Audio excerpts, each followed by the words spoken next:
ऐसा लगता है कि हम तीनों बहनों में से धैर्य का शरबत केवल तूने ही पिया है, और वह भी ना जाने कितना सारा। वैसे भी सबसे छोटी है, उस पर से चुलबुली थी बचपन में। माँ की लाडली भी तू ही थी। जब माँ तुझे चूमती होगी तो उनके धैर्य का रस तेरे गालों पर चिपक जाता होगा। रज्जो दीदी बोली। हालांकि उन्होंने कहा हंसते हुए था, पर साफ लग रहा था कि वह व्यंग कर रही हैं। सही कह रही हैं आप रज्जो दीदी। बचपन की हमारी छोटी अब एकदम गंभीर और सयानी हो गई है। बहनों से बातें भी छिपाने लगी है, क्योंकि धैर्य की वह पोटली जो माँ ने इसे ही सौंपी थी, शायद अपने से चिपकाए सदा चलती है। मंजू ने उनकी हाँ में हाँ मिलाते हुए कहा, आप दोनों ऐसा क्यों कह रही हैं? आध्या आश्चर्य से दोनों बहनों को देख रही थी। क्यों गलत कहा है क्या रज्जो दीदी ने? शंकर तुझे प्यार तो छोड़ पसंद भी नहीं करता, यह सबको दिखता है, और तूने कभी अपना दर्द हमसे बांटा तक नहीं। कोई शिकायत नहीं करती कभी। बाबा रे, इतना धैर्य तो हम में नहीं है।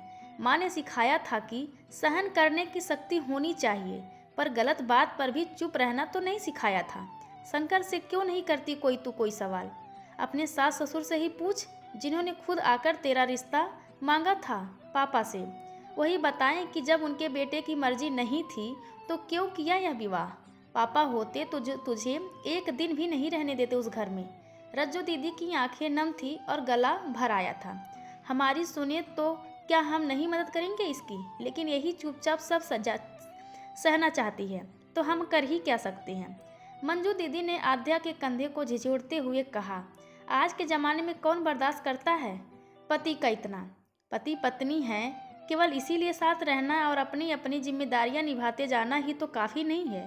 प्यार तो हर रिश्ते में चाहिए, और पति की चाहत ही ना मिले तो क्या रहना साथ? छोड़ दे उसे। आप दोनों क्यों नहीं समझ रही हैं? शंकर बेशक मुझे पसंद ना करे, लेकिन मुझे तो उनसे प्यार हो गया है। नहीं छोड़ सकती उन्हें। जैसे भी होगा जिंदगी काट लूंगी।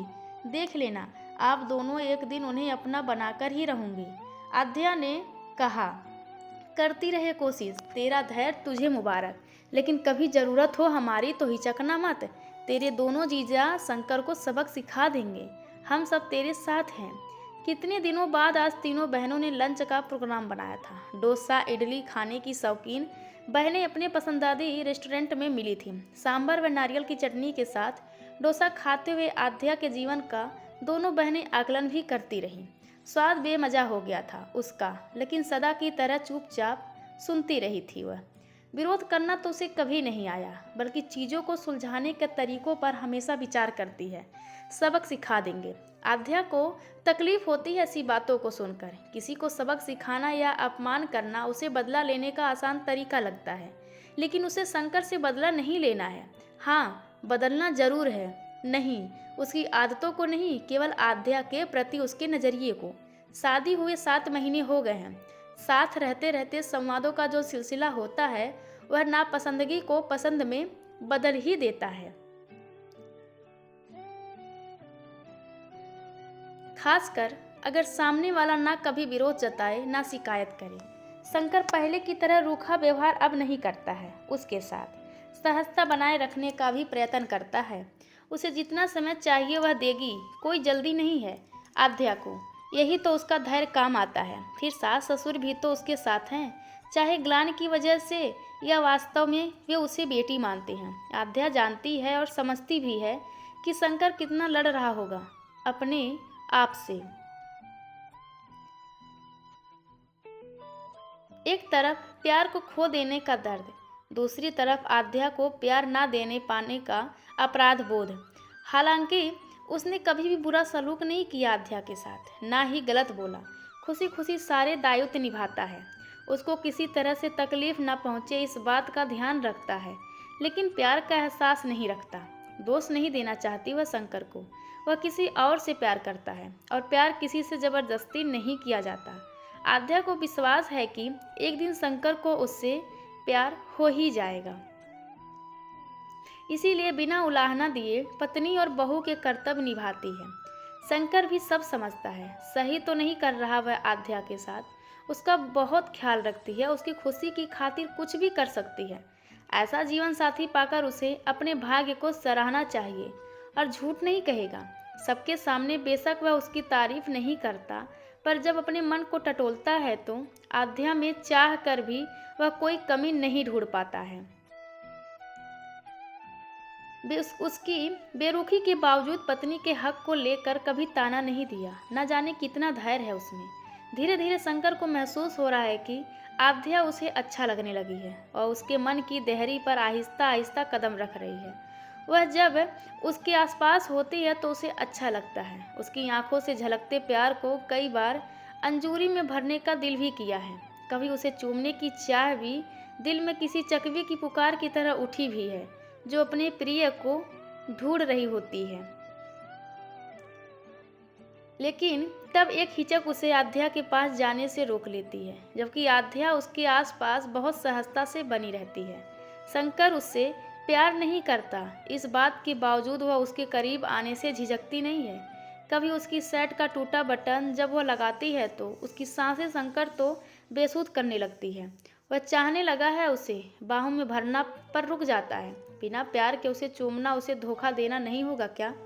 शारीरिक आकर्षण के नाम पर वह उसे छल नहीं सकता, या उसे आध्या से प्यार होने लगा है, या हो ही गया है। उसके लिए 16 सोमवार के व्रत रखे हैं। कहती है अपने शिव शंकर को पाना ही है। विश्वास और दृढ़ता उसके धैर्य का ही हिस्सा है। पीछे कितना बीमार हुआ था, दिन रात देखभाल करती रही और एक बार भी माथे पर बल नहीं पड़े। थकती तो वह भी होगी, जताती क्यों नहीं? तुम मेरी आदतें बिगाड़ रही हो, मेरे सारे काम करती हो, मेरी शक्ति बन रही हो तुम। शिव की शक्ति जानती हो ना? आध्या पार्वती का ही एक नाम है। क्यों करती हो मुझसे इतना प्यार, जबकि मैं दुविधा में रहा हमेशा। एक दिन बांध टूट ही गया था शंकर का। प्यार पर किसी का बस नहीं होता, लेकिन विकल्प 2 ही होते हैं हमेशा जिंदगी में, हाँ या ना। बीच का कोई रास्ता चुनने का मतलब है कि केवल दुविधा में ही फंसे रहना। या तो तुम हिम्मत दिखाते और अपने माता पिता को मना कर देते कि तुम्हें यह विवाह नहीं करना है और बता देते कि किसी और से प्यार करते हो। यह विकल्प तुमने नहीं चुना तो दूसरा विकल्प था कि मुझसे विवाह हो गया था तो मुझे अपना लेते। अपनाना शुरू में आसान नहीं होता, तो भी कोशिश तो कर सकते थे, इंडिफरेंट एटीट्यूड रखते हुए कि मैं हूँ या नहीं, इससे तुम्हें कोई फर्क नहीं पड़ता। अपने कंठ में विष उतारते रहना कोई विकल्प नहीं था। तुम भीतर ही भीतर घुटते रहे। तुम्हें क्या लगता है मैं कुछ समझती नहीं थी? बहुत पीड़ा भी होती थी तुम्हें दर्द के विष को अपने मन में कलेश में छिपाते देख। जिसे तुमने चाहा वह तो हमारी शादी होते ही तुम्हें छोड़ विदेश चली गई और वही किसी NRI से शादी कर ली। चौंको मत, जानती हूँ तुम्हें नहीं पता। मैंने जब उससे कांटेक्ट करने की कोशिश की ताकि तुम्हें उससे मिला सकूं, तभी पता चला था सच मैं नहीं जानता था कि उसने वहाँ विवाह कर लिया है। जब भी बात हुई यही कहा उसने कि अब वह भारत लौटना नहीं चाहती। वह मुझसे झूठ बोलती रही और मैं उसके प्यार को सच मान तुम्हें तकलीफ पहुँचाता रहा। फिर तुम्हारी सहन शक्ति मुझे तुम्हारे नज़दीक लेकर आई। हो गया है मुझे तुमसे प्यार आध्या, माफ़ कर सकोगी मुझे? तुम्हें कभी दोषी माना ही नहीं तो माफ़ी कैसे? शंकर और आध्या कभी अलग हो ही नहीं सकते। आध्या की आंखों में दृढ़ता की चमक फिर एक बार कौंध गई। शंकर की बाहों में प्यार के एहसास को महसूस करती आध्या सोच रही थी दोनों बहनों को फ़ोन करके बताना होगा कि उसने शंकर को पा लिया। तो दोस्तों यह कहानी आप सभी को कैसी लगी कृपया कमेंट करके ज़रूर बताएं और चैनल को लाइक शेयर और सब्सक्राइब करना बिल्कुल ना भूलें। धन्यवाद आप सबका।